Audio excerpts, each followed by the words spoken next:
Today we're plunging right into, the fascinating, sometimes tricky world of first dates and modern Hmm. relationships. Our mission, basically to pull out the really valuable nuggets of knowledge for you, our listener, to help navigate those new connections. We've got expert advice on first date questions, which is always useful. Oh, yeah. We've looked at real life conversation examples, some practical tips too, especially for like confidence in cross-cultural dating situations, Interesting. and even how the language around online romance is changing. It keeps evolving. Right. So think of this less like a lecture, more like a friendly chat, a guide maybe, helping you understand compatibilities, spot new trends. And maybe dodge a few common mistakes. Exactly. Avoid some of those pitfalls. Okay, let's dive in. Let's do it. So that feeling, we've all had it, right? Where the first date starts to feel less like, fun discovery and more like a job interview with cocktails. Uh-huh. Yeah, that captures it pretty well, that pressure. It really does. And the key seems to be avoiding that rapid fire questioning, letting the conversation kind of ebb and flow naturally. Mhm. But, how do you actually do that? Well, I think what's crucial is remembering the real point of a good first date chat. Mm-hmm. It's not just filling silence. It's about finding genuine compatibility. Are your values aligned? Yeah. Life goals, personality. It's about Yeah. getting to know them on a level that other questions might not get you there. Okay, so getting deeper than just, do you like movies? Exactly. Beyond the surface stuff. That makes total sense. So if compatibility is the goal, how do you start things off with a bit of a spark, but without being cheesy or forced? Hmm. One interesting question that was asking, what made you interested in going out with me? Oh, okay. A bit direct. Yeah, but they described it as potentially a little flirtatious, something that could help ignite a nice little spark.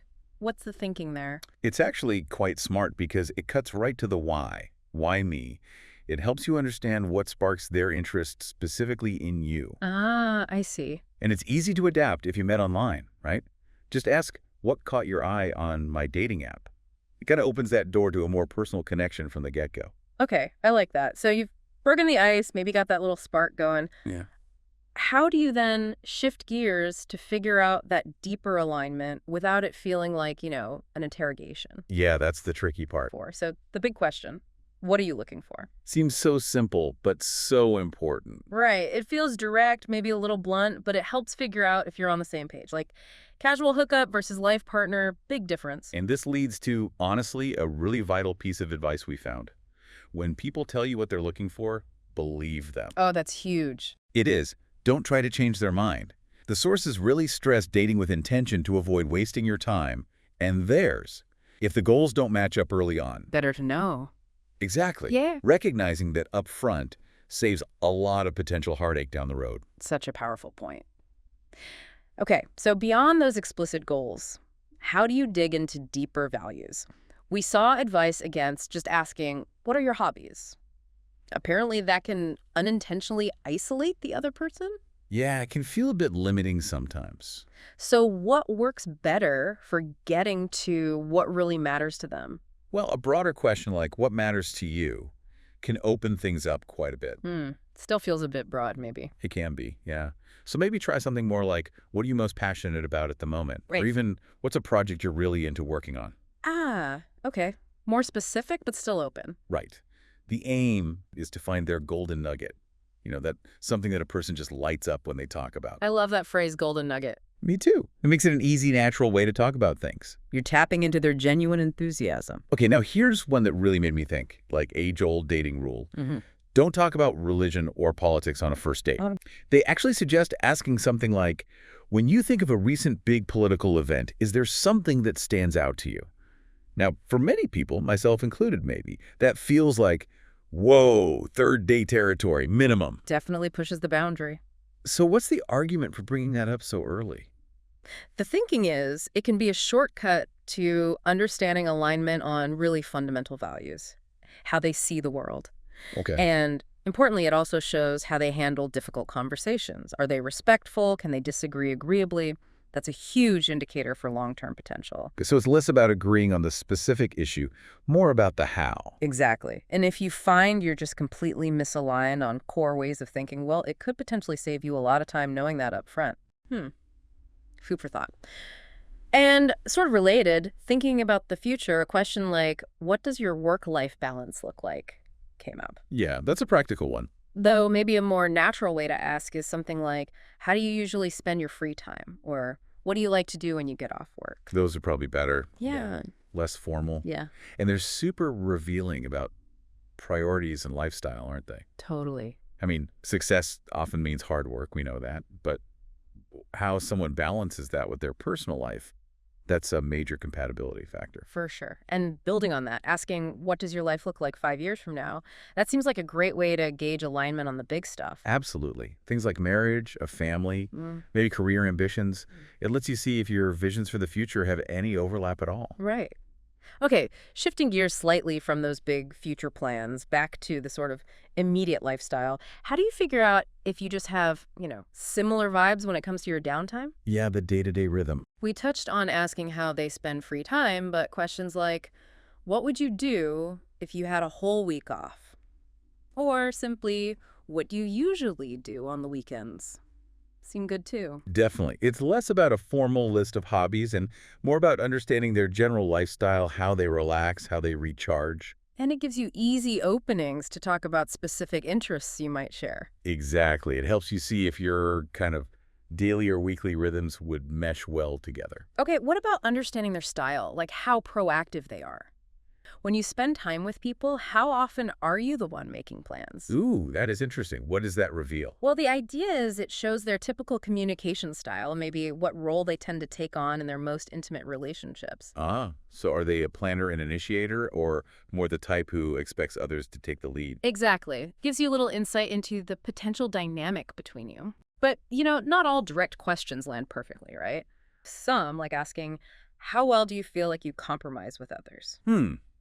Yeah, that sounds like something people might fib about. Or even, what do you think is important for a healthy relationship?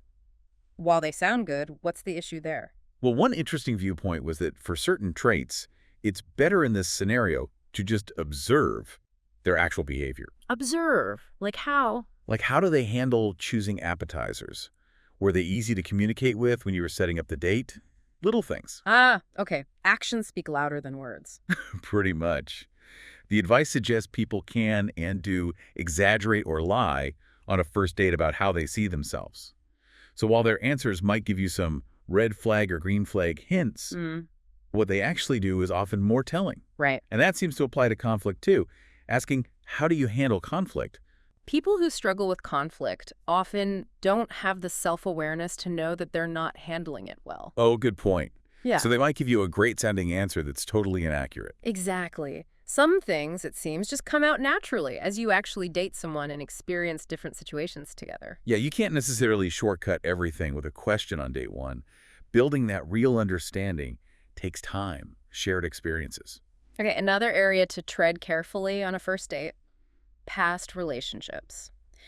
The question, what is something in past relationships you needed to work on, came up. Oof, potentially tricky territory. Yeah. Obviously, watch out for someone bashing their ex or taking no accountability. Those are clear red flags. But should you even ask this on a first date? Probably not, right? The consensus seemed to be this is a better question for like a second or third date. Keep the focus on the present. Exactly. You want to avoid getting bogged down in the past, especially anything negative. You're trying to build something new, not analyze old baggage right away. Makes sense. So, to lighten things up, after all these deeper, more analytical questions, some fun, lighthearted, and silly questions. Good idea. Need some balance. One I liked was, who is the person you talk to the most? That was described as really cute. Yeah. What does that tell you? It reveals who they really value and prioritize in their life. Their core support system, maybe? Nice. And another one. What is the best gift you've ever received? Apparently, this can reveal what you value and what you enjoy in life. Is it sentiment? Is it something practical? Material? And it opens the door to more stories, more conversation. Exactly. A nice, easy way to connect without being too intense. Good ones. So we've got a bunch of questions to potentially ask. What about ones to definitely skip, or at least save for much later? Yeah, the do not ask list. What was your first impression of me? And also, what made you most excited about going on a date with me? Oh, yeah, those can feel Yeah. very on the spot. Totally. They were described as really awkward for a first date, maybe okay for a second date once you've built some rapport. Right. Or you could maybe twist it slightly, like what's something totally random you'd like to know about me? Keeps it light, less pressure. Good pivot. Yeah. Okay, so moving from face-to-face, we have to talk about the digital side of things. The online world, yeah. So many people use online dating apps to find love and romance now. It's kind of the norm. Builds on a long history, right? From newspaper adverts with those old codes like GSOH. Good sense of humor, remember those? Haha, yeah. To today's profiles. But we all know profiles are about putting your best foot forward. Yeah. Maybe too far forward sometimes. Absolutely. And that's where some fascinating research comes in, particularly from Dr. Nicola Fox Hamilton, a cyberpsychologist. She looks at this line between, let's say, enhancement and outright deception. Okay, so what is the difference between just exaggerating a little on your profile and, well, actually lying? So exaggeration is more like making things sound a bit better. Maybe you say you love hanging out with friends, but really, you only occasionally do it. Polishing the resume, basically? Kind of, yeah. Lots of people do it, walking a fine line between seeming attractive and setting someone up for disappointment later. Right, and deception. Deception is different. That's deliberately lying and making someone believe things that are not true.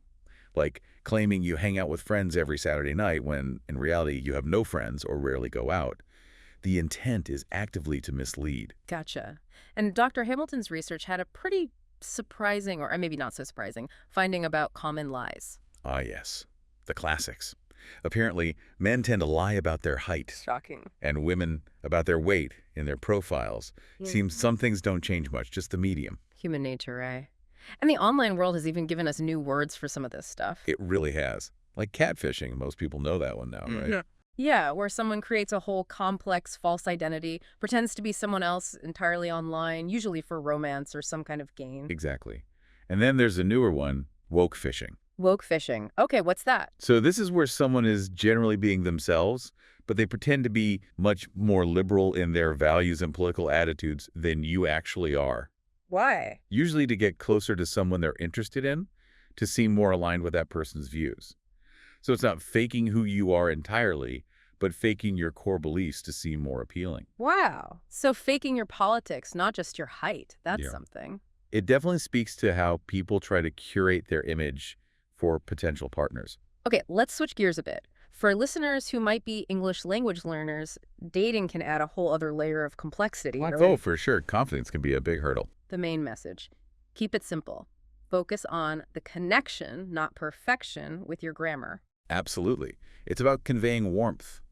Things like a kind smile, eye contact, and a relaxed tone apparently go a really long way. Makes sense. And preparation helps too, right? Yeah. Having some go-to topics ready. Yeah, like hobbies, maybe cultural differences you can discuss, travel, food, music, movies, stuff like that.